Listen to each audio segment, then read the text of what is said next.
Welcome all. We have been covering the Ashtanga Yoga, eight-limbed yoga. Eight-limbed yoga are compared to the eight-storied building. To get to the top floor, you have to pass through the ground floor. You can't bypass the ground floor to get to the top floor.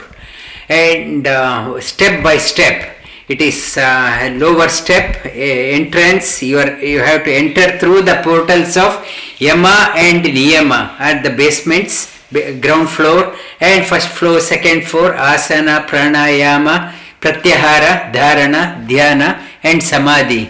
In the Yama and Niyama, Patanjali talks about these rules and regulations are not confined to a particular religion or particular creed or particular nation or particular time. Ete jati desha kala samaya vachinna sarvabhauma mahavratam.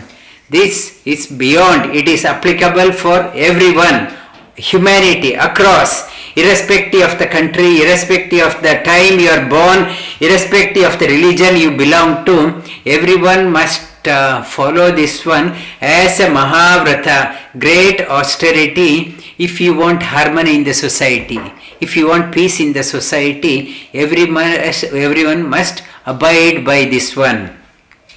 And Yama 5 in number, Ahimsa, Satya, Asteya, Brahmacharya, Aparigraha.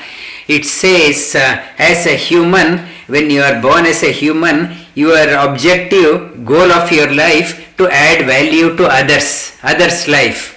If you are not adding value to others' life, then there is no point in being as a human.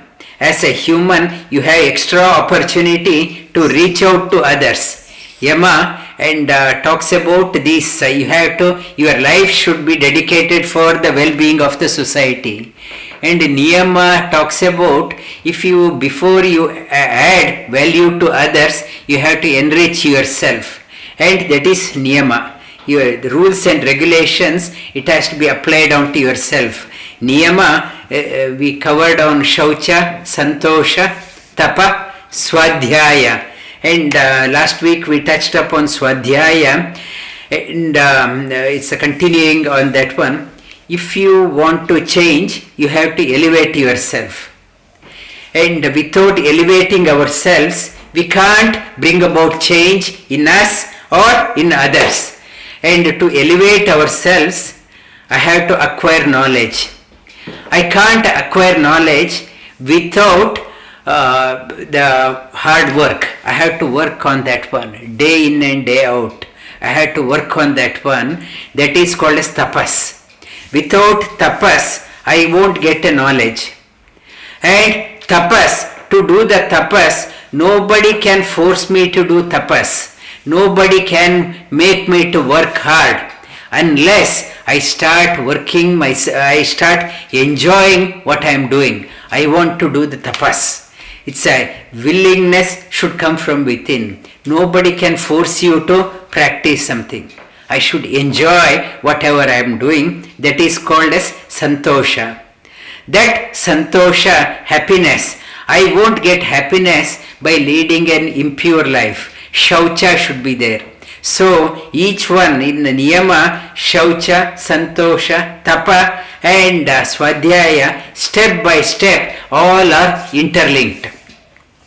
And Swadyaya, and suppose if I am buying a car, and they give me a operating instruction and manual, and it talks about what type of fuel I had to put in the car, and how fast I had to drive, I can drive, and where I should park, and how often I got to get the car serviced. And if you do not abide by these ones, and the warranty will be void. In the petrol car, if I put diesel, they will say, sorry, it is not covered under warranty.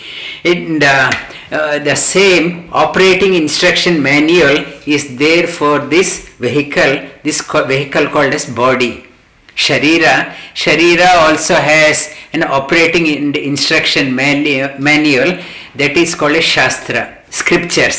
Scriptures are nothing but giving an operating and instruction manual how to drive this life so that you reach your destination safely without creating havoc for yourself and others. Shastras, I may say, I don't care about Shastras, I know how to drive my life. And based on the figment of imagination, if I am driving my life based on the imagination with my own discretion, then I cannot uplift myself. I can't elevate myself. I can't build a healthy society based on my imagination. I have to follow the rules and regulations. It's as laid. They are time tested by great people, have trodden that path, time tested. And the shastras, and in the shops, if I go to in the market, I want a pure thing. If I am buying a vegetable, I am very particular whether any chemical is there, any pesticide is there, any insecticide is there. I am very particular. I want to buy pure vegetables. I want to buy pure fruits, and I want to buy the pure go to the shops, pure flour, pure oil, pure rice, and whatever I buy, I want that one to be pure. And I am very particular about that one so that my body, I won't fall sick. I want whatever I am putting in my mouth, I want that one to be pure. What about scripture? Lot of impurities have gone into the scriptures also. Over the time, it's people have added and deleted things according to their wish. Just because the scripture is in Sanskrita or Gurumukhi or Hebrew or some ancient language, it doesn't mean it is 100% pure. Over the time, the people have manipulated things according to their wishes. Earlier, printing technology was not there. Manuscript used to be copied from one to another. If one copy is there, one Gurukula, that if they want to get another copy, they will ask a copy person, that like a typist. He used to copy from whatever is there onto other. If some letter it's not clearly legible, that person, that steno or typist or writer, what he used to do, he will use his own imagination. I think that is this one. And he will add a footnote for himself, his learning. And slowly over the time, we think that one as an authority. And authority and the toxins and impurities have crept into the scriptures also. And how to analyze the scriptures, whether it is right or wrong. And when you are reading the scriptures, when you are reading the whole gamut, it should flow in a line. If any part of the scripture, it is going, instead of going this way, it is turning in a wrong direction, that means we have to be careful. Something we have to analyze. What is it right? Every flow was going, all the scriptures, all of a sudden some sentence is going this way. And we have to be careful of that one. And the second part, when you are reading the scriptures, if you are not satisfied within, if by reading, if it is agitating you, disturbing you, make your blood boil and make you to take revenge against somebody, make you to destroy someone, that means something has gone wrong in the scriptures. That is not the purpose of scriptures.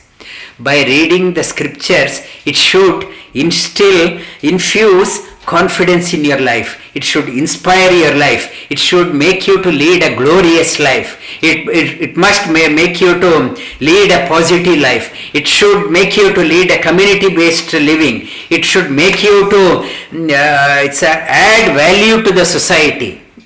Then if it is doing that one, if it is giving lot of joy to your life, that means that it is it's in the right direction. If it is agitating you, boiling you, making you very angry against somebody, want to take revenge, that means ruthlessly discard that scripture.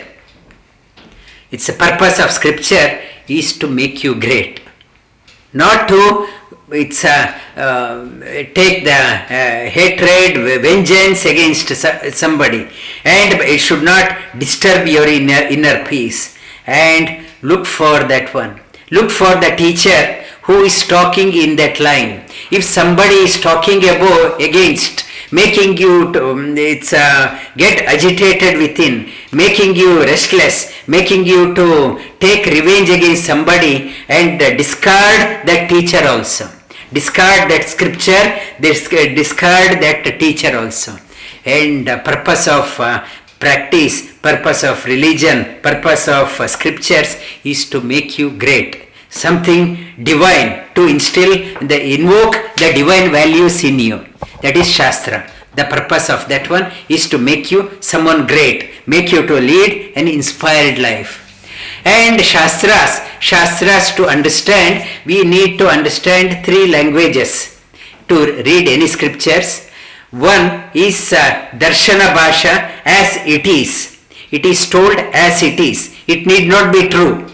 It is like a newspaper. They are writing something. It may not be, there may be truth hidden within, but they are writing as it is. Darshana bhasha. Some may be true, some may be not right. It requires introspection. Second one is guhya bhasha. Hidden meaning. It is saying something like a metaphor, but actually implying something, and trying to convey the message in the form of something else, like a coded message, like a military. They convey the message from one side to another by coded message. Only the right person will understand. And the third one is samadhi bhasha. Samadhi bhasha, in the deep within, the truth is told as it is, in the deep within. And to understand that one, it is the religious text. It is not for my casual reading, like a newspaper I can't read. It requires lot of introspection. It requires lot of patience. It requires lot of contemplation. And without that one, if I am going only by the literal meaning, if I start reading like a newspaper, it will mislead. And in the scriptures again and again says, don't read it for yourself. Try to approach a competent teacher, and it's in the request the teacher, plead the teacher to instruct you the right knowledge. Otherwise, many times, instead of conveying the right information, we will be misled. And last week I talked about Shravana, Manana and Nididhyasana.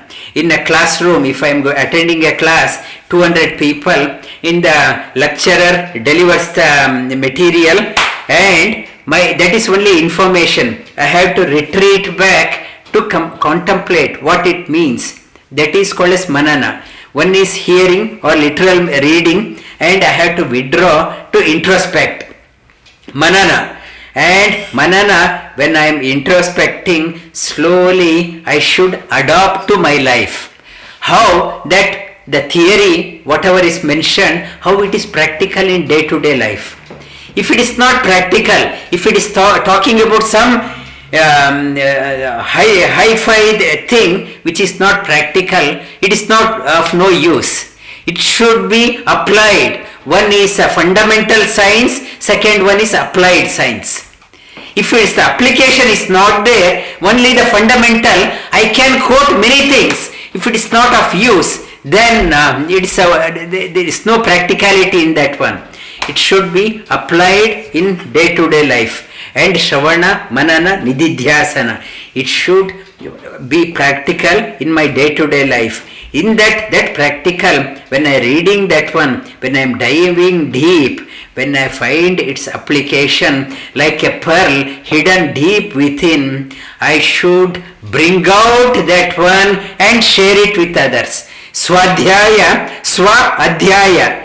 independent study, when I retreat, go within, when I discover the pearl, I have an obligation to share it with others.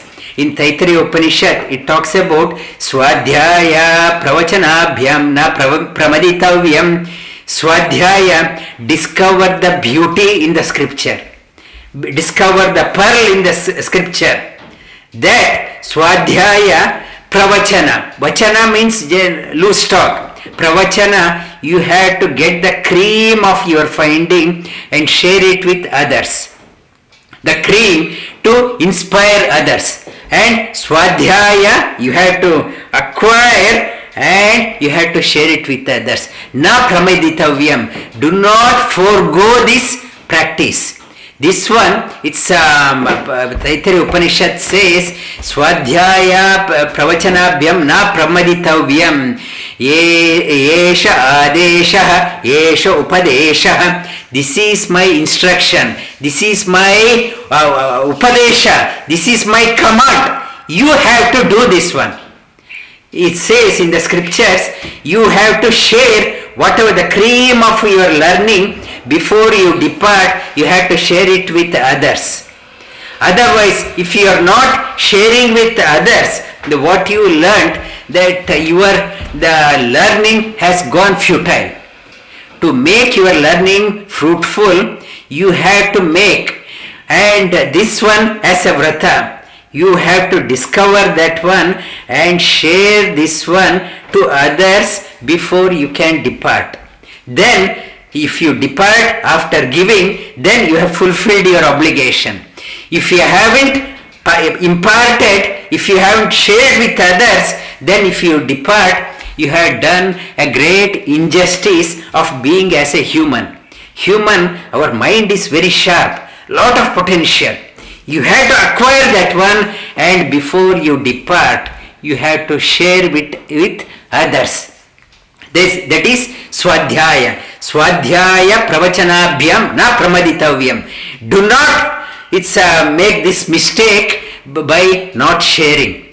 Acquire the cream of your learning and share the best part of your learning with others to make others to lead a glorious life and inspire the next generation to lead a glorious life. And this yesha adesha, yesha upadesha, and tadditapa. This is a austerity, and this is an instruction. This is a command. You must follow this one, being born as a human. Then you see the fulfillment of your learning. And this I will touch upon the further dimension of Swadhyaya in the coming class. Lie down on your back. You want to turn off? And